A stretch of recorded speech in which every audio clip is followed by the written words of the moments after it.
ಅನಾಮಧೇಯ ವ್ಯಕ್ತಿಯೊಬ್ಬರು ಸೆಬಿಗೆ ಪತ್ರ ಬರೆದಿದ್ದು ಬಳಿಕ ಆ ಮಾಹಿತಿ ಸಿಐಡಿಗೂ ರವಾನೆಯಾಗಿತ್ತು.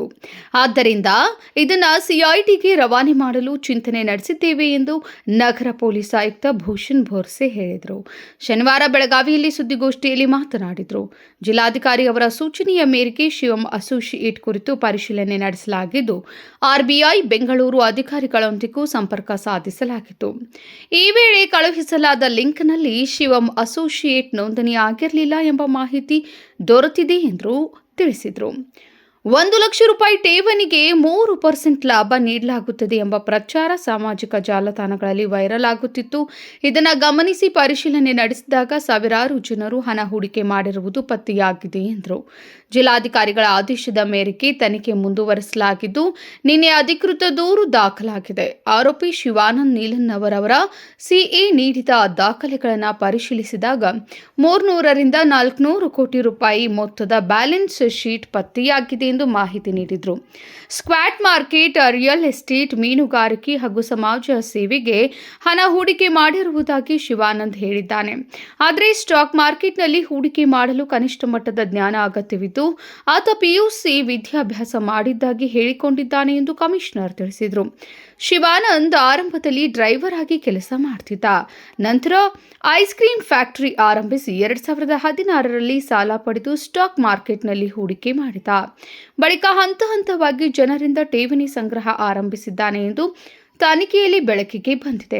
ವೆಬ್ಸೈಟ್ ಮೂಲಕ ಹಣಕಾಸು ವ್ಯವಹಾರ ನಡೆಸುತ್ತಿದ್ದ ಶಿವಾನಂದ್ ಪೊಲೀಸ್ ತನಿಖೆಗೆ ಸಮರ್ಪಕವಾಗಿ ಸಹಕರಿಸುತ್ತಿಲ್ಲ.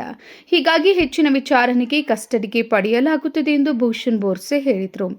ಇನ್ನು ನನ್ನ ಬಳಿ 15,000 ಬಂದೂಕುಗಳಿವೆ ಎಂದು ಶಿವಾನಂದ್ ಹೇಳಿಕೊಂಡಿದ್ದ ವಿಚಾರವು ಪೊಲೀಸರಿಗೆ ಅನುಮಾನಕ್ಕೆ ಕಾರಣವಾಗಿತ್ತು ಎಂದು ಹೇಳಿದರು. ಪ್ರಕರಣವನ್ನು ಸಿಐಡಿಗೆ ಹಸ್ತಾಂತರಿಸುವ ಕುರಿತು ಇಂದು ಶಿಫಾರಸು ಮಾಡಲಾಗುತ್ತದೆ ಎಂದು ಪೊಲೀಸ್ ಆಯುಕ್ತರು ತಿಳಿಸಿದರು. ಮಾನ್ಯ ಜಿಲ್ಲಾಧಿಕಾರಿಗಳು ಹೇಳಿದಂತೆ ಈ ಥರ ಸ್ಕೀಮ್ ಬಗ್ಗೆ ಸಾಕಷ್ಟು ಸಲ ನಮ್ಮದು ವಿಚಾರಣೆ ಆಗಿತ್ತು.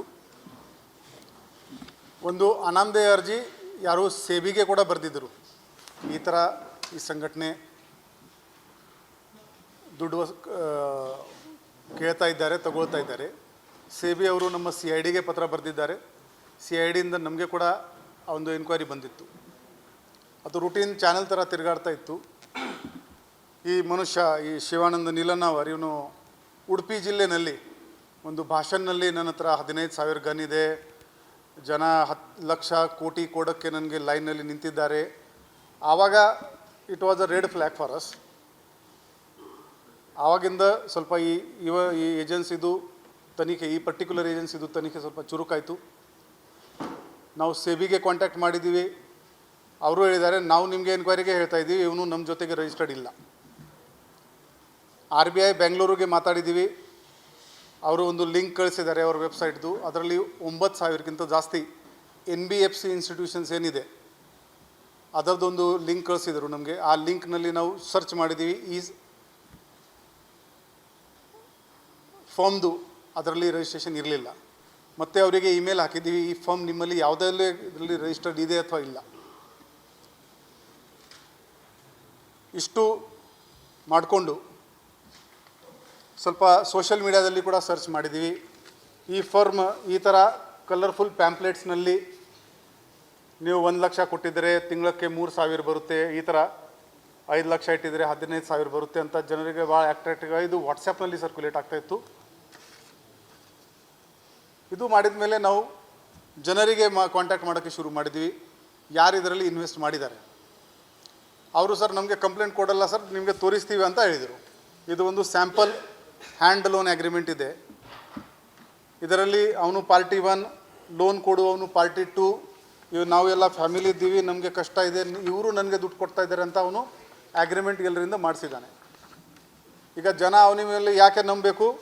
ಅವನು ಎಷ್ಟು ಹ್ಯಾಂಡ್ ಲೋನ್ ತೊಗೊಳ್ತಾನೆ ಅದರದ್ದು ಬ್ಲ್ಯಾಂಕ್ ಚೆಕ್, ಈ ಥರ ಅವನು ಬ್ಲ್ಯಾಂಕ್ ಚೆಕ್ ಮೇಲೆ ಸೈನ್ ಮಾಡಿಕೊಂಡು ಅದೇ ಈಕ್ವಲ್ ಅಮೌಂಟ್ ಹಾಕ್ಕೊಂಡು ಅವರಿಗೆ ಆ್ಯಸ್ ಅ ಗ್ಯಾರಂಟಿ ಕೊಡ್ತಾ ಇದ್ದ.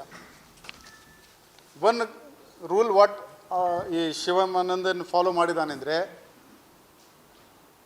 ಇವನು ಯಾರು ಡಿಪಾಸಿಟ್ ಮಾಡಿದರೆ ಅವರು ಎಲ್ಲಿಗೆ ಆ 3% ಕಂಟಿನ್ಯೂಸ್ ಆಗಿ ಕೊಡ್ತಾ ಹೋಗಿದ್ದಾನೆ. ಅದರಿಂದ ಯಾರಿಗೆ ಇವನ ಮೇಲೆ ಡೌಟ್ ಬಂದಿಲ್ಲ. ನಾವು the larger question is, can any firm on the planet 3% ಪ್ರತಿ ತಿಂಗಳು ಕೊಡೋಕ್ಕೆ ಆಗುತ್ತಾ? That is the basic question. ಇಲ್ಲಿ ಏನಿದೆ ಅಂದರೆ ಇವತ್ತು 10 ಜನ ಇದ್ದಾರೆ, ಅವರಿಗೆ ಇವರು 3% ಕೊಡಬೇಕು. ಈ 10 ನೋಡಿಕೊಂಡು ಇನ್ನೂ 20 ಶೇರ್ ಆಗ್ತಾರೆ. ಅವರು ಸೇರಿದ ಮೇಲೆ ಅವರಿಂದ ದುಡ್ಡು ತೊಗೊಂಡು ಇವರಿಗೆ 3% ಶುರು ಆಗುತ್ತೆ. ಈ 20 ಸೇರಿದ ಮೇಲೆ ಇನ್ನೂ 40 ಬರ್ತಾರೆ, ಅವರಿಂದ ದುಡ್ಡು ತೊಗೊಂಡು ನಿಮಗೆ 20ಗೆ ಸರ್ ಆಗುತ್ತೆ.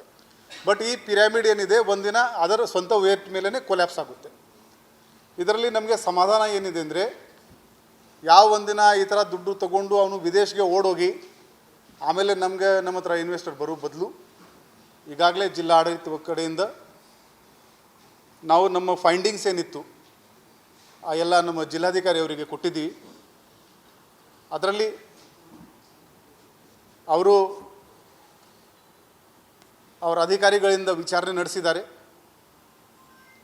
ನಿನ್ನೆ ರಾತ್ರಿ ನಮಗೆ ದೂರು ಬಂದಿದೆ. ಆ ದೂರಿನ ಆಧಾರದ ಮೇಲೆ ಒಂದು FIR ದಾಖಲು ಮಾಡಲಾಗಿದೆ. ಸಾಕಷ್ಟು ಡಾಕ್ಯುಮೆಂಟ್ಸ್ ಕೂಡ ಕೊಟ್ಟಿದ್ದಾರೆ. ಡಾಕ್ಯುಮೆಂಟ್ಸ್ನಲ್ಲಿ ಮತ್ತು ನಿನ್ನೆ ಆ ಆರೋಪಿ ಜೊತೆಗೆ ಮಾತಾಡಿದಾಗ ಅವನು ಹೇಳ್ತಾನೆ, ನಮ್ಮದು 35,000 ಜನರದ್ದು ಪರಿವಾರ ಇದೆ. ಸೊ ವಿ ಕ್ಯಾನ್ ಮೇಕ್ಔಟ್ ಅಷ್ಟೇ ಮಂದಿ ವಿಕ್ಟಿಮ್ಸ್ ಇದ್ದಾರೆ. ಸಾಕಷ್ಟು ಬ್ಯಾಂಕ್ ಅಕೌಂಟ್ ಡೀಟೇಲ್ಸ್, ಅವನು ಒಂದು ಡಿಜಿಟಲ್ ಪ್ಲ್ಯಾಟ್ಫಾರ್ಮ್ ಕೂಡ ನಡೆಸ್ತಾ ಇದ್ದ. ಯೂಸರ್ ನೇಮ್ ಪಾಸ್ವರ್ಡ್ ಇದೆ ಅದಕ್ಕೆ. ಆ ಡಿಜಿಟಲ್ ರಿಕವರಿ ಈಗ ನಮ್ಮ ಇನ್ವೆಸ್ಟಿಗೇಟರ್ಸ್ ತಂಡ ಈಗ ಈ ಪ್ರೆಸ್ ಮೀಟ್ ನಡೆಯುವಾಗ ಅದು ಆಲ್ರೆಡಿ ನಮ್ಮದು ಸರ್ಚ್ ಆ್ಯಂಡ್ ಸೀಸರ್ ಎಲ್ಲ ನಡೀತಾ ಇದೆ. ಆ ಒಂದು ಡಿಜಿಟಲ್ ಡಿವೈಸಸ್ ಏನೇನಿದೆ ಅದು ಕೂಡ ನಾವು ಸರ್ಚ್ ಮಾಡ್ತೀವಿ. ಮೊನ್ನೆ ಜಿಲ್ಲಾಧಿಕಾರಿ ಹೇಳ್ದಂಗೆ ಈ ಪ್ರಕರಣದ್ದು ಮ್ಯಾಗ್ನಿಟ್ಯೂಡ್ ಜಾಸ್ತಿ ಇದೆ. ಅವನು ಬ್ಯಾಲೆನ್ಸ್ ಶೀಟ್ ನಾವು ನೋಡಿದ್ದೀವಿ. ಚಾರ್ಟರ್ಡ್ ಅಕೌಂಟ್ ಏನು ಆಡಿಟ್ ಮಾಡಿದ್ದ 300 crore 400 crore ಒಂದೊಂದು ವರ್ಷಕ್ಕೆ ಆ ಬ್ಯಾಲೆನ್ಸ್ ಶೀಟ್ನಲ್ಲಿ ಕಂಡು ಬರ್ತಾ ಇದೆ. ಸೊ ಇದು ಮೋಸ್ಟ್ ಲೈಕ್ಲಿ ಜನರದ್ದು ದುಡ್ಡಿದೆ. ಸೊ ಈ ಕೇಸ್ ಅಂತರ್ ಜಿಲ್ಲೆ ಅಂತರ್ ರಾಜ್ಯ ಇರೋದ್ರಿಂದ CIDಗೆ ವರ್ಗಾವಣೆ ಮಾಡೋಕ್ಕೆ ಇವತ್ತು ನಾವು ರಿಕ್ವೆಸ್ಟ್ ಕೂಡ ಈಗಾಗಲೇ ನಮ್ಮ ಚೀಫ್ ಆಫೀಸ್ಗೆ ಕಳಿಸಿದ್ದೀವಿ. ನಿನ್ನೆ ಈ ಇಂಟ್ರೋಗೇಷನ್ ಇವನಿಗೆ ಮಾಡುವಾಗ ಫಸ್ಟ್ ಪ್ರಶ್ನೆ ಇವರಿಗೆ ಇತ್ತು, ನೀವು ರಿಜಿಸ್ಟರ್ಡ್ ಇದ್ದೀರಾ? ಉತ್ತರ ಇತ್ತು ಇಲ್ಲ. ಅವ್ರದ್ದು ಪಾಸ್ಟ್ ಲೈಫ್ ಬಗ್ಗೆ ಕೇಳಿದಾಗ it was even more shocking. ಅವ್ರ ಕ್ವಾಲಿಫಿಕೇಷನ್ ಕೇಳಿದ್ದೀವಿ, ಎಲ್ಲಿ MBA ಆಗಿದ್ದಾರೆ, MBA ಫೈನಾನ್ಸ್ ಆಗಿದ್ದಾರೆ, ಬಹಳ ಮಾರ್ಕೆಟ್ದು ಉನ್ನತ ನಾಲೆಜ್ ಇದೆ ಅಂತ. ಕ್ವಾಲಿಫಿಕೇಷನ್ ಕೇಳಿದಾಗ ಅವರು ಹೇಳ್ತಾರೆ PUC ಆಗಿದ್ದಾನೆ ಅಂತ.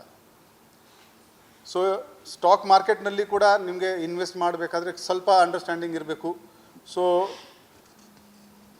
ಆಮೇಲೆ ಅವನು ಹೇಳ್ತಾನೆ ಅವನು FMCG, fisheries, real estates, social service ಇಲ್ಲಿ ಎಲ್ಲ ಇನ್ವೆಸ್ಟ್ಮೆಂಟ್ ಮಾಡಿದ್ದಾನೆ ಅಂತ.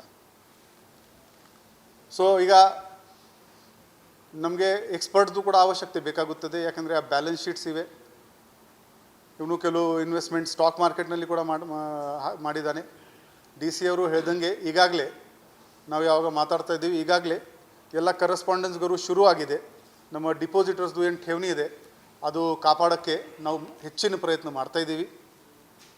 ಮತ್ತು ಈ ಪೂರ್ತಿ ಮ್ಯಾಟ್ರ್ ಇಲ್ಲಿ ನಿಲ್ಲಲ್ಲ. ಇದರಲ್ಲಿ ಬರೋ ದಿನಗಳಲ್ಲಿ ನಮ್ಮ ಬೆಳಗಾವಿ ನಗರದಲ್ಲಿ ಆಗಲಿ ಜಿಲ್ಲೆಯಲ್ಲಿ ಆಗಲಿ ಎಲ್ಲೆಲ್ಲಿ ಈ ಥರ 3%, 4%, 5% ಏನೇನಾಗ್ತಾ ಇದೆ ಅದರ ಬಗ್ಗೆ ಕೂಡ ಖಂಡಿತವಾಗಿ ವಿಚಾರಣೆ ಮಾಡಿಕೊಂಡು ಎಲ್ಲರ ಮೇಲೆ ನಾವು ಕಾನೂನು ರೀತಿಯ ಕ್ರಮ ಜರುಗಿಸ್ತೇವೆ. ಐಷಾರಾಮಿ ಉಡುಗೊರೆ ಪಡೆದವರನ್ನ ತನಿಖೆಯಲ್ಲಿ ವಿಚಾರಣೆ ಮಾಡಲಾಗುವುದು. ಅದು ಹಣ ಠೇವಣಿ ಹಣ ಎಂದು ತಿಳಿದು ಬಂದಿದೆ ಎಂದರು. Vinod Kolkar, KMM news, Belagavi.